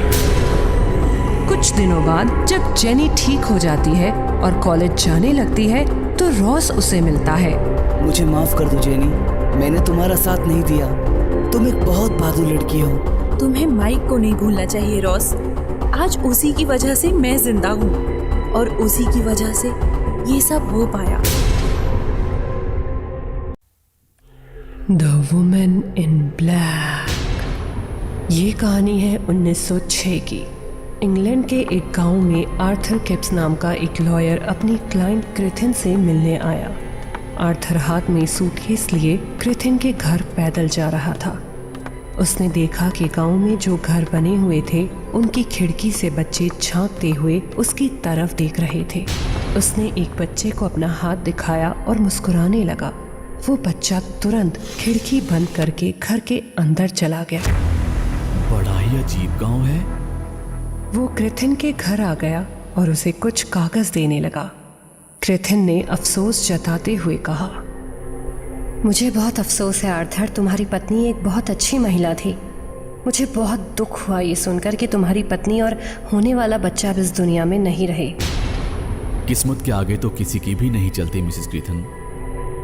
आर्थर और क्रिथिन आपस में बात ही कर रहे थे कि एक महिला की रोते हुए आवाज आई। आर्थर आवाज सुनकर थोड़ा परेशान हो गया, लेकिन उसने देखा कि क्रिथिन पर इसका कोई असर नहीं हो रहा था। क्या आप जानती हैं मिसेस क्रिथिन, ये कौन रो रहा है? ये तो इस गांव में हर महीने होता है आर्थर। वो आती है और इस गांव के बच्चों पर खतरा मंडराने लगता है।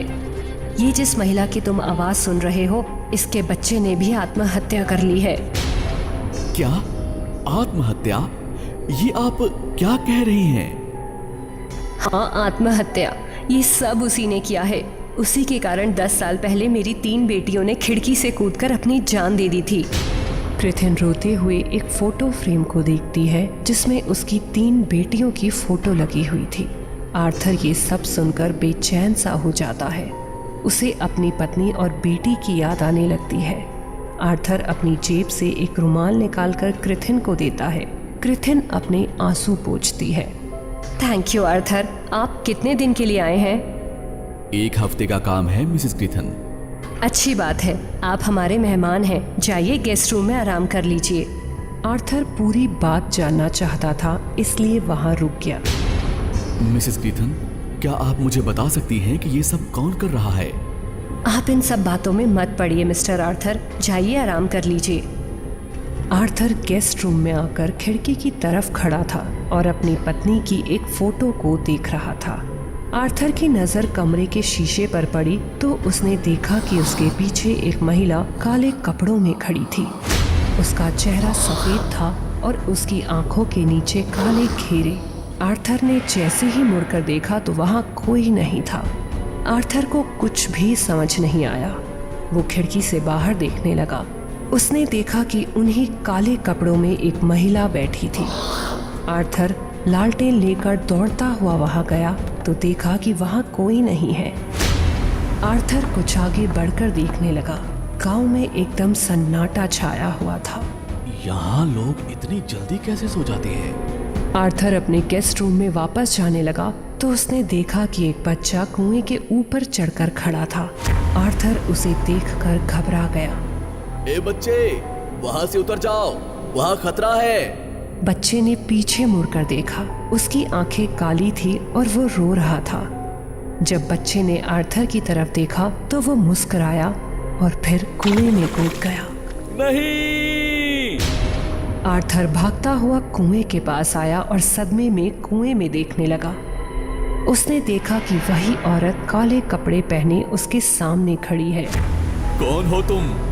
आर्थर तेजी से कदम बढ़ाते हुए चलने लगा। आर्थर उसका पीछा करने लगा।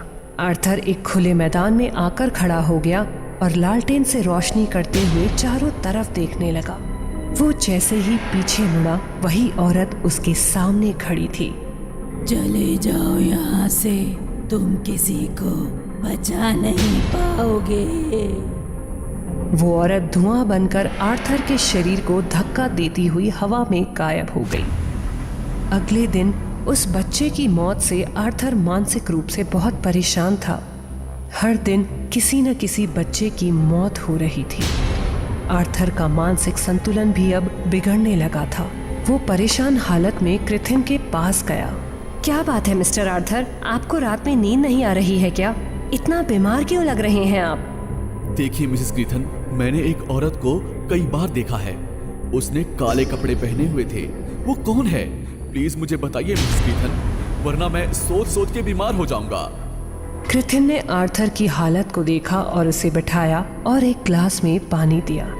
पानी पीजिए मिस्टर आर्थर। आर्थर ने पानी पिया और क्रिथिन की तरफ देखने लगा। जो औरत आपको दिख रही है उसे इस गांव में द वुमेन इन ब्लैक के नाम से जाना जाता है।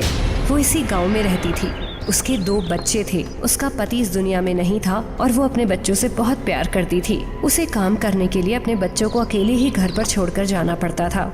एक दिन उसके बच्चे खेलते हुए कुएं में गिर गए और किसी भी गांव वालों का ध्यान उसके बच्चों पर नहीं किया। जब वो काम से घर लौटी तो उसने देखा कि उसके बच्चे घर में नहीं थे। उसने गांव वालों को इकट्ठा किया और बच्चों को ढूंढने लगी। ढूंढते हुए उसे पता चला कि बच्चे कुएं में गिरकर मर चुके थे। वो बुरी तरह टूटकर रोने लगी। उन बच्चों को विदा कर वो अपने घर लौटी, लेकिन उसका मानसिक संतुलन बिगड़ गया था। उसने गांव वालों पर अपना गुस्सा जताया कि किस तरह से उसके बच्चों पर किसी ने ध्यान नहीं दिया, और वो ऐसा कहकर कुएं में कूद गई और उसकी मौत हो गई।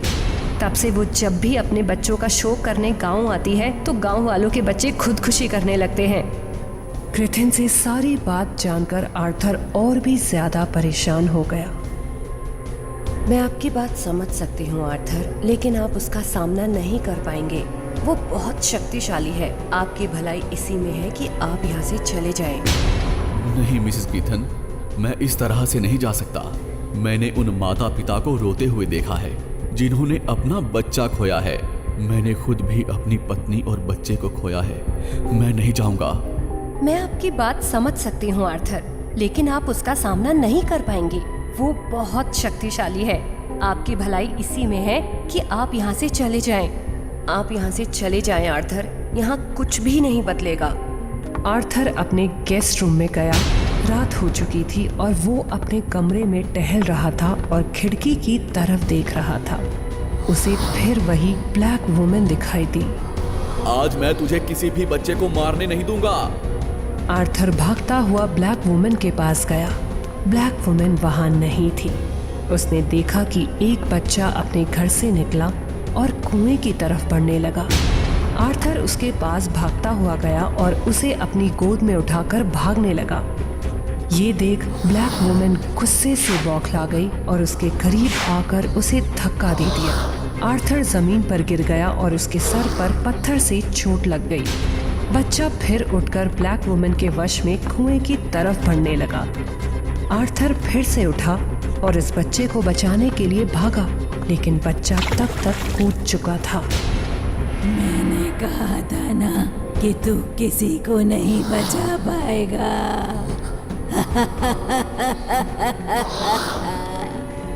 ब्लैक वुमेन गायब हो गई। ये सब देख आर्थर बुरी तरह से टूट चुका था। वो गेस्ट रूम में गया और खुद को शीशे में देखने लगा। उसकी मानसिक स्थिति खराब हो चुकी थी। मुझे जीने का कोई हक नहीं है। मुझे मर जाना चाहिए। आर्थर गेस्ट रूम की छत पर गया और वहां से उसने छलांग लगा दी और उसकी मौत हो गई। क्रिथिन आर्थर के इस फैसले को आज तक समझ नहीं पाई कि आर्थर ने ऐसा क्यों किया। ब्लैक वुमेन का साया उस गांव से कभी नहीं गया और आज भी उस गांव के बच्चे वुमेन इन ब्लैक के कहर से सुरक्षित नहीं हैं।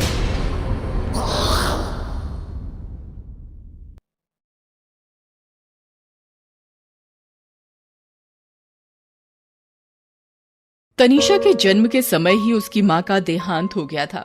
इसके बाद उसके घर में उसके दादा दादी, चाचा चाची सब उसे मनहूस समझते थे।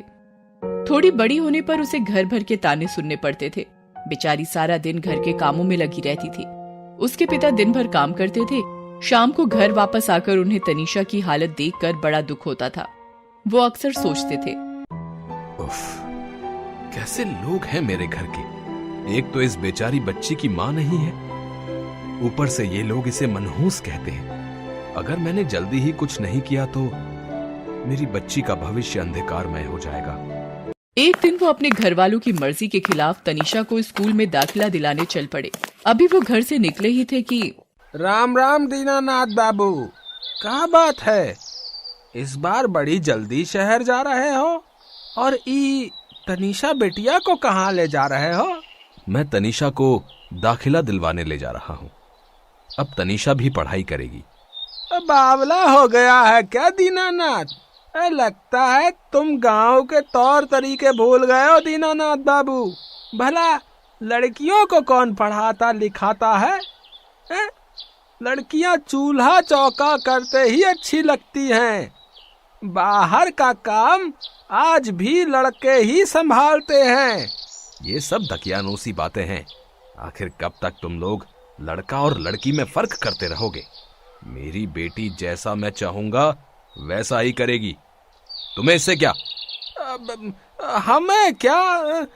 देख लेना, एक दिन यही तुम्हारे मुंह पर कालिख पोतेगी। तुम कहीं मुंह छिपाने के लायक नहीं रहोगे। लेकिन मुंह छिपाने तुम्हारे पास नहीं आऊंगा। दीनानाथ ने इतना कहा और तनीषा का हाथ पकड़कर आगे बढ़ गया। विद्यालय में दाखिला पाकर तनीषा को नया जीवन मिल गया। वो बहुत खुश थी। अब बस तुम मन लगाकर पढ़ाई कर मेरा बच्चा, और उन सब लोगों के मुंह पर ताला लगा दे जो समझते हैं कि लड़का लड़की एक समान नहीं होते हैं। तू तो मेरा गुरूर है। बोल, करेगी ना पढ़ाई? जी पापा। दीनानाथ ने खुशी से तनीषा के सर को चूमा और फिर उसे गले लगा लिया। समय बीता और तनीषा ने धीरे धीरे अपने स्कूल की पढ़ाई खत्म कर ली और गांव से दूर किसी दूसरे गांव के ही कॉलेज में उसका सिलेक्शन हो गया। आज उसका कॉलेज में पहला दिन था। तनीषा ने अभी अभी कॉलेज में प्रवेश ही किया था कि कुछ लड़कों ने उसे छेड़ना शुरू कर दिया। अरे मुन्ना भैया, वो देखिए, कॉलेज में नया माल आया है। मुन्ना कॉलेज के छटे हुए बदमाश लड़कों का लीडर था। उसके दादा प्रदेश के मंत्री रह चुके थे। कॉलेज में उसकी इतनी धाक थी कि सब के सब उससे पंगा लेने से डरते थे। कहाँ जा रही हो जाने मन? जरा हमसे भी तो मिलती जाओ। कब से तुम्हारे दीदार के लिए खड़े हैं। तनीषा को उसकी बदतमीजी बहुत बुरी लगी, मगर उसने कुछ नहीं कहा और आगे बढ़ने लगी। वो अपने कॉलेज के पहले दिन को खराब नहीं करना चाहती थी, मगर मुन्ना भी कम बदमाश नहीं था। उसने लपक कर तनीषा का हाथ पकड़ लिया। छोड़ो मेरा हाथ। नहीं छोड़ूंगा। क्या करोगी? प्रिंसिपल से शिकायत करोगी? नहीं, थप्पड़ लगाऊंगी। और फिर तनीषा ने करारा तमाचा मुन्ना की गाल पर जड़ दिया। चटाक की जोरदार आवाज हुई और सब लोग उस तरफ देखने लगे। मुन्ना की आंखों में खून उतर आया। वो दांत पीसते हुए बोला, तुझे पता है तूने किस पर हाथ उठाया है? चचा विधायक हैं हमारे यहाँ के। तो क्या सारे शहर की लड़कियां तेरी जागीर हो गईं? अभी तो सिर्फ थप्पड़ लगाया है, अगर दोबारा इस तरह की हरकत की तो सबके सामने चप्पलों से तेरी पिटाई कर दूंगी। इतना कहकर तनीषा वहाँ से चली जाती है। मुन्ना बस गुस्से से देखता रह जाता है। वाह, मजा आ गया। कोई तो आया जिसने इस मुन्ना को अच्छा सबक सिखाया है। मगर ये मुन्ना भी छटा हुआ बदमाश है, चुप नहीं बैठेगा। एक शाम कॉलेज का फंक्शन था। सारे छात्र छात्राएं नाच गाने में मग्न थे। तभी बाथरूम से एक छात्रा के चिल्लाने की आवाज आती है। सब लोग दौड़कर वहां पहुंचते हैं। वहां का नजारा देखकर लोगों को जोरदार धक्का लगता है। बाथरूम के फर्श पर तनीषा की लाश पड़ी थी। उसके शरीर पर जगह जगह नोच खसोट और चोटों के निशान थे। उसके साथ दुष्कर्म करके हत्या कर दी गई थी। सब जानते थे कि ये किसने किया है, लेकिन सामने आकर बोलने की हिम्मत किसी में नहीं थी। तनीषा की लाश का पोस्टमार्टम करके उसके पिता के हवाले कर दिया गया। दीनानाथ अपनी बेटी की लाश को लेकर गांव आ गया। वो उसका अंतिम संस्कार करते करते रो पड़ा। हाय मेरी बच्ची, ये तुझे क्या हो गया है? किस दरिंदे ने ये हरकत की है? हाय, क्या क्या सपने देखे थे मैंने। मगर मैं हार नहीं मानूंगा। मैं अपनी बच्ची को इंसाफ दिलाकर रहूंगा। अरे मैंने तो पहले ही कहा था, करा दिया ना मुंह काला। जरूर इसकी बेटी की ही गलती होगी। क्या जरूरत थी उसे स्कूल कॉलेज भेजने की, हैं? मैंने तो सुना है जिस दिन ये मरी उस दिन कॉलेज की पार्टी में गई थी, मौज मस्ती कर रही थी। भला बताओ, भले घर की लड़कियां पार्टी वार्टी में जाती हैं क्या? चुप करो सबके सब। शर्म नहीं आती तुम्हें मेरी बेटी को उल्टा सीधा बोलते हुए? मेरी बेटी की कोई गलती नहीं है, मैं ये साबित करके रहूंगा, समझे तुम सब? उस दिन से दीनानाथ अपनी बच्ची को न्याय दिलवाने के लिए दर दर भटकना शुरू कर देता है, मगर जानी मानी हस्ती होने के कारण मुन्ना साफ बरी हो जाता है। दीनानाथ इस सदमे को बर्दाश्त नहीं कर पाता और पागल हो जाता है। इस घटना को साल भर हो जाता है। आज फिर कॉलेज का फंक्शन है, नाच गाने का माहौल चल रहा था। तभी बाथरूम से किसी के चीखने की आवाज आती है। इस बार ये चीख किसी लड़की की नहीं थी, बल्कि किसी लड़के की थी। सब लोग भागकर बाथरूम की ओर जाते हैं। बता सबको कि तूने मुझे कैसे और क्यों मारा था। तेरे ही कारण मुझे असमय इस संसार से जाना पड़ा था। मेरे पापा मेरे इंसाफ के लिए सर पटक पटक कर पागल हो गए। बता जल्दी। मैंने ही तनीषा का खून किया है। उस दिन इसके कारण मेरी बहुत बेइज्जती हुई थी, इसलिए मैंने बदला लेने के लिए पिछले साल फंक्शन वाले दिन अपने दोस्त राघव के साथ मिलकर पहले तनीषा के साथ दुष्कर्म किया और फिर उसका गला दबाकर उसकी हत्या कर दी थी। मुझे माफ कर दो तनीषा। तेरी गलती माफी के लायक नहीं है। इतना कहकर तनीषा अपने तेज नाखूनों वाले हाथों से दोनों की गर्दन दबोचकर उनका काम तमाम कर देती है। इस तरह तनीषा न केवल अपने ऊपर हुए अत्याचार का बदला लेती है, बल्कि खुद को निर्दोष साबित करते हुए गांव वालों का मुंह भी बंद कर देती है। किसी जंगल के पास एक छोटा और खूबसूरत शहर बसा हुआ होता है, जहां सभी लोग आपस में मिलकर खुशी से रहते हैं। पर आजकल उस शहर में खुशी की जगह खौफ का माहौल बना हुआ होता है, जो पिछले कुछ समय से वहां घूम रही चुड़ैल की वजह से होता है। वह चुड़ैल लोगों की मुंडी काट कर उसे खा जाया करती है, जिसकी वजह से शहर के लोग सूरज ढलने के बाद घर से बाहर निकलना बंद कर देते हैं। पर इतना करने के बाद भी चुड़ैल हर रात किसी न किसी तरीके से लोगों को अपना शिकार बना ही लेती है, और इसीलिए शहरवासियों के बीच दिन पर दिन चुड़ैल का खौफ बढ़ता जाता है। हमारा शहर कितना शांत और सुंदर हुआ करता था, ना जाने कौन सी घड़ी में इस चुड़ैल का साया शहर पर पड़ गया। इसने तो सबकी लाइफ खराब कर दी। थैंक गॉड तुम अभी तक चुड़ैल के हाथ नहीं लगे, नहीं तो तुम्हें खाकर उस बेचारी का पेट ही खराब हो जाता। पर मुझे यकीन है कि अगर वो चुड़ैल राहुल को उठाकर ले भी जाए तो इसे खाने के बजाय कुछ देर बाद रोते हुए वापस घर छोड़कर जाएगी। Very funny. दोस्तों, ये सब बातें तो होती रहेगी। देखो, सूरज ढलने वाला है, हमें अंधेरा होने से पहले घर वापस चलना चाहिए। सोनू की बात पर ध्यान देते हुए वे सब अपने अपने घरों की तरफ चले जाते हैं। घर पहुंचकर राहुल देखता है कि उसका पूरा परिवार पार्टी कर रहा होता है, जिसे देख राहुल भी उसमें शामिल हो जाता है। वह सब बहुत देर तक साथ बैठकर खाना खाकर बातें करते हुए अल्कोहल पीते हैं, जिसके बाद उसका पूरा परिवार सोने चला जाता है। लेकिन राहुल को नींद नहीं आती, इसीलिए वो आधी रात तक अकेले बैठकर और ज्यादा अल्कोहल पीने लगता है।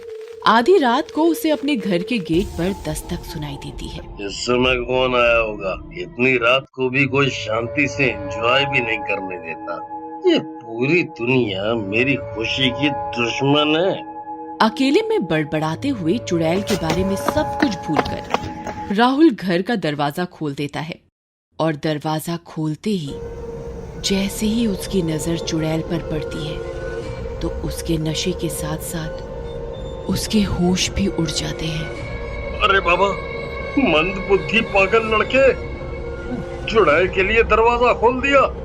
तुझे इस बेवकूफी के लिए जितनी मार पड़े उतनी कम है।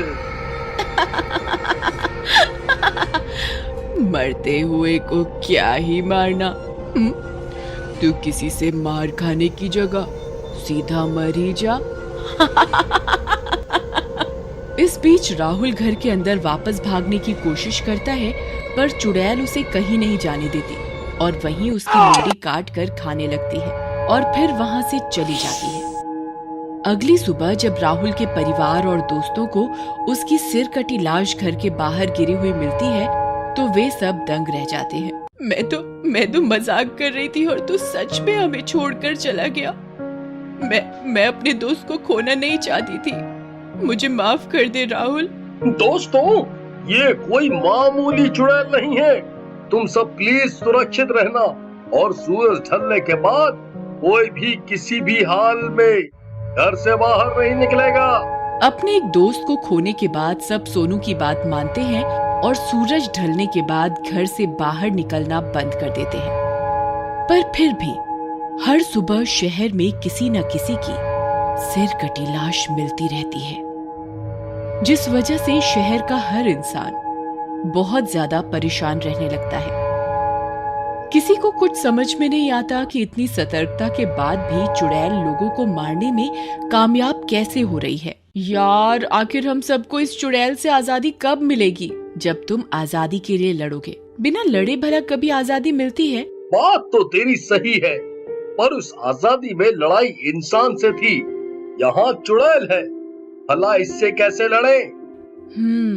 कोई ना कोई रास्ता तो जरूर मिलेगा, बस थोड़ा सोचना पड़ेगा। काम मुश्किल है पर नामुमकिन नहीं। इस पर वे सब चुड़ैल से लड़ने का प्लान सोचने लगते हैं। बहुत देर तक कोई न कोई फ्लॉप प्लान डिस्कस करने के बाद सोनू के दिमाग में एक फाइनल प्लान आता है, जिसे वो गीता और मधु के साथ डिस्कस करता है। मेरे पास एक प्लान है, क्यों ना हम शहर में हर जगह सीसीटीवी कैमरा लगा दें। इससे हम चुड़ैल पर नजर रख सकते हैं और हमें उसकी हर रात लोगों को फंसाने वाली ट्रिक का भी पता चल जाएगा। प्लान तो सुपर्ब है, लेकिन पूरे शहर में सीसीटीवी लगाने के लिए हमें पुलिस की मदद लेनी पड़ेगी। उसकी फिक्र मत करो, मेरे एक अंकल पुलिस में हैं, वो हमारी मदद कर देंगे। गीता और मधु के साथ प्लान डिस्कस करके वे तीनों पुलिस की मदद से पूरे शहर में सीसीटीवी कैमरा लगा देते हैं और अपने अपने घर जाकर आराम से बैठ जाते हैं। लेकिन सीसीटीवी लगाने के बाद अगले 2 दिनों तक शहर में कोई भी घटना नहीं घटती, जिससे सबको ऐसा लगने लगता है कि चुड़ैल वापस चली गई है। और इसी वजह से लोग लापरवाह होकर रात को बाहर निकलना, सड़क और पार्क में घूमना शुरू कर देते हैं। तुम सबको पागल बनाना कितना आसान है। मैं 2 दिन गायब क्या हुई, तुम्हारे मन से मेरा खौफ ही खत्म हो गया। खैर छोड़ो, मुझे क्या, मुझे तो बस खाने से मतलब है, जो मुझे अभी बहुत सारा दिखाई दे रहा है। ऐसा सोचकर चुड़ैल एक एक करके बाहर घूम रहे बहुत सारे लोगों पर हमला कर देती है और उनकी मुंडी काट कर खाने लगती है। बहुत देर तक यही खूनी खेल खेलने के बाद चुड़ैल थक कर एक जगह रुक जाती है। मैं तो खाना खाते हुए ही थक गई भाई साह, आज तो मजा ही आ गया। इन लोगों ने मेरी अगले 2 दिनों की भूख मिटा दी। इसका मतलब अब मैं और 2 दिनों के लिए अपनी बहन के पास जा सकती हूँ, फिर वापस आकर कुछ लोगों को मार के उनकी मुंडी खा लूंगी। इससे ना मुझे भूखा मरना पड़ेगा और इन बेचारों को भी 2 दिन आजादी से घूमने को मिल जाएगा। इसके बाद चुड़ैल वहां से चली जाती है और अगली सुबह शहर में एक साथ इतनी ज्यादा सिर कटी लाशें देखकर सभी लोग दहशत में आ जाते हैं। शहर का ऐसा मंजर देखकर वे तीनों दोस्त बिना कोई देरी किए सीसीटीवी फुटेज चेक करने लगते हैं, जिसमें उन्हें चुड़ैल की असलियत और उसके प्लान का पता चल जाता है। अच्छा, तो ये है इस चंड चुड़ैल का प्लान, पर इसे नहीं पता कि अब हम इसे जीतने नहीं देंगे। चुड़ैल को हराने का प्लान बनाते हुए वे सब पुलिस की मदद से पूरे शहर में खबर फैला देते हैं कि सभी लोग सिर्फ अगले 2 दिनों तक बाहर निकल सकते हैं, लेकिन उसके बाद वाली रात में कोई भी घर से बाहर नहीं निकलेगा और न ही रात को किसी के खटखटाने पर दरवाजा खोलेगा। पूरा शहर चुड़ैल के डर की वजह से उनकी बात मान लेता है, जिससे 2 दिन बाद वापस आने पर इस बार चुड़ैल को शहर में कोई भी शिकार नहीं मिलता है। लगता है 2 दिन में ये सब कुछ ज्यादा ही तेज हो गए हैं। ना कोई बाहर घूम रहा है और ना ही दरवाजा खोल रहा है। अब मैं क्या करूं? पहले ही 2 दिनों से कुछ नहीं खाया है, और अगर ऐसे ही अगले 2 दिनों तक भी कुछ नहीं खाया तो मैं मर जाऊंगी। जल्दी ही कुछ ना कुछ इंतजाम तो करना पड़ेगा। ऐसा सोचकर चुड़ैल वहाँ से चली जाती है। अगली सुबह तीनों दोस्त एक बार फिर सीसीटीवी फुटेज चेक करते हैं, जिससे इस बार उन्हें चुड़ैल के जीवन और मृत्यु का सबसे बड़ा राज पता चल जाता है। अरे वाह, ये चुड़ैल तो हमारी बहुत बड़ी मदद कर गई।